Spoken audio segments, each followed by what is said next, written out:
ready to ditch the tourist traps. Trade those well-trodden paths for something extraordinary. I'm game if you are. You've got Himeji, Japan, on the itinerary, right? And look, while Himeji Castle is a must-see, we're diving deeper today. We're on the hunt for those hidden gems most travelers never even hear about. Exactly. And thankfully, we've got the perfect guide for this, Rob Dyer over at therealjapan.com. You know him. Oh, yeah. He's got a real knack for unearthing these incredible, under-the-radar experiences. He really does. So yeah, forget those typical tourist guides. We're stepping into Dyer's shoes for a journey through Himeji. Love it. And one of the things that really struck me reading through his stuff was just how much he emphasizes the samurai history woven into Himeji. And not just in the obvious ways either. It goes deep, right? And one of the places he highlights that really gets you in touch with that history is Engyoji Temple. Oh, yeah, I read about that. Tucked away up on Mount Shosha, this sprawling complex of wooden structures. 1,000 years old. Wow, 1,000. At least. You know what I'm picturing? Ancient forests shrouded in mist with these incredible historic buildings peeking through. It's atmospheric for sure. No wonder Hollywood came knocking, actually. Really? Yeah, Engyoji Temple. It was a filming location for The Last Samurai. Get out. Yep. And while the movie takes its creative liberties, it's rooted in a fascinating period. The Satsuma Rebellion, smack dab in the middle of the Meiji Restoration. A time of immense change, right? Yeah. Japan was modernizing at an incredible pace. Absolutely. Picture this. Western tech, political systems, even clothing, all flooding in. Talk about a culture clash. Exactly, especially for the samurai class.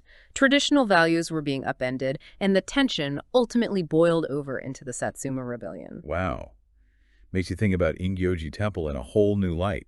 You're not just seeing the architecture, you're seeing a stage where history played out. And that's what makes Dyer's approach so insightful, I think. He connects these physical spaces to the broader historical currents, you know? Gives you a richer understanding. It's like peeling back the layers of time.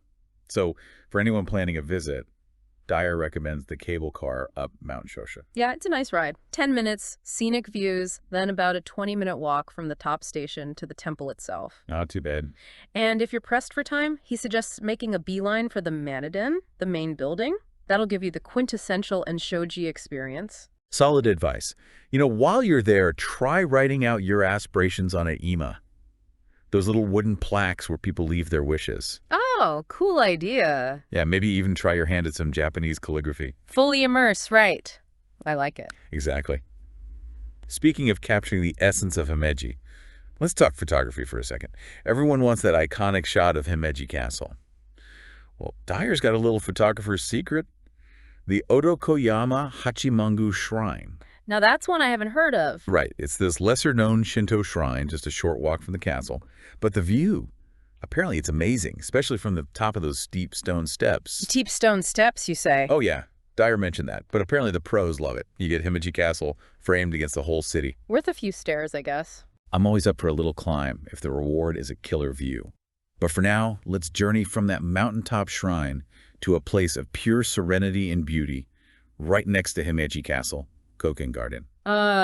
Kokoen. Like stepping back in time to the Edo period. Japan's at peace, ruled by the Tokugawa shogunate.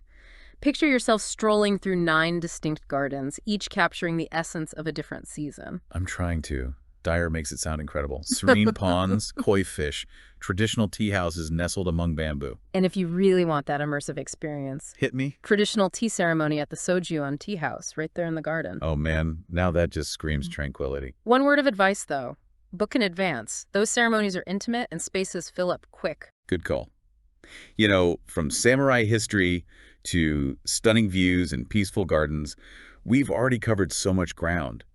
And it strikes me that what we're talking about here, it goes way beyond the typical tourist experience, wouldn't you say? 100%. It's not just about checking things off a list. It's about engaging all your senses, immersing yourself. Right. We've gone from the grandeur of Engyoji Temple to those panoramic views to the delicate flavors of a tea ceremony. It's a multisensory journey for sure. It really is. And I think that's what makes Dyer such a great guide. Yeah. He reveals the soul of a destination, you know? Yeah. Helps you connect with its history and culture on a deeper level. Yeah, and you know what else elevates an experience? Food. Oh, tell me about it. And this is where Dyer's approach really clicks with me. He doesn't just give you a list of restaurants. He finds those dining gems that are truly connected to the heart of Japanese cuisine. Right, and the place he highlights that really embodies this is Kassui-ken, a restaurant right inside Kokoen Garden. No kidding. Imagine that you're in this beautiful, tranquil oasis surrounded by traditional landscaping. Talk about ambience. Yeah, they use the setting to their advantage, picturesque views of the gardens, and their menus, all seasonal ingredients, guaranteeing you an authentic taste of Japan. You know Dyer, being a total foodie, raved about their Wagyu beef set menu. He was describing those beautifully marbled slices of beef, and get this, you get to cook it yourself at the table. Oh, wow, really? You know, these little candle burners, he said. It's all about respecting the ingredients, letting those natural flavors shine through. It's an experience, not just a meal, right? Exactly. Ugh. And the act of cooking it yourself at your own pace, it just adds to that whole savoring the moment kind of thing. Mindful consumption, I like it. So we've hit those amazing landscapes, we're tantalizing our taste buds. Now let's explore something else. Japan's dedication to craft.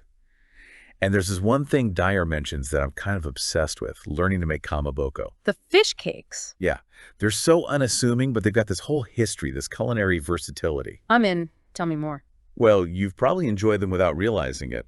That pink swirl in your ramen. No way. That's kamaboko. It is. You can grill it, steam it, add it to soups. It's a true Japanese staple. I had no idea. So for those wanting to dive deeper, Dyer recommends a trip to the Yamasa Kamaboko factory. They do free tours. You can see the whole process, how they create those intricate designs. Now that's a souvenir story for the folks back home. Oh. I'll hook this up myself at a kamaboko factory in Himeji. Love it. And speaking of expertise, hold on to your hats because we're about to get to some serious craftsmanship. Oh. Dyer's discovery of the Muchin sword maker. This is where it gets really cool. Okay, lay it on me. This isn't your average tourist trap. We're talking a lineage of swordsmiths going back, get this, over 1,200 years. You're kidding. I'm not. 1,200 years. That's some serious history, knowledge, tradition, all passed down through generations. That's mind-blowing. Right.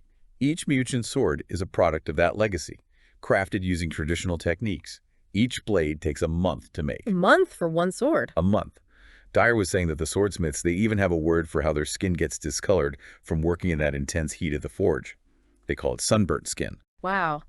And speaking of the forge, I read somewhere that they only fire it up in winter because the heat is unbearable during the rest of the year. Talk about dedication. It's amazing, isn't it? The sheer dedication to preserving these ancient crafts.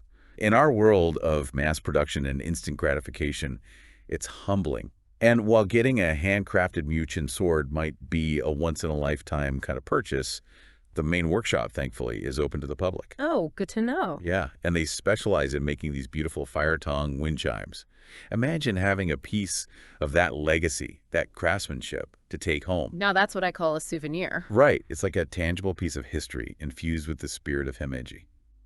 It's amazing, isn't it? When you think about everything we've covered, it's so much more than your average go here, see that kind of trip. It really is. Dyer's painted this whole sensory experience, from those breathtaking views at Engyoji and Otokoyama to, like, the anticipation of that first bite of Wagyu. And then the hands-on stuff, like shaping your own kamaboko or even just holding those fire tongue wind chimes. It's about connecting with Himeji on a whole different level. Totally. It's like anyone can read a guidebook, but Dyer helps you actually get under the surface of a place. He uncovers those deeper connections. Exactly. He doesn't just tell you what to see, he reviews why it matters. He shows you the threads that connect samurai history to food, to craftsmanship, and suddenly you're not just sightseeing, you're understanding Himeji's identity. It's like the difference between looking at a painting and actually feeling what the artist was trying to express. Perfectly said. I don't know about you, but after this deep dive, I'm feeling incredibly inspired. It's a good reminder that even in our crazy, fast-paced world, these pockets of tradition and artistry are still out there. Hidden in plain sight, just waiting to be discovered. So yeah, if you're planning a trip to Himeji, absolutely see the castle, but don't be afraid to get a little lost, you know. Embrace those unexpected discoveries. Those are often the most rewarding experiences. Couldn't agree more.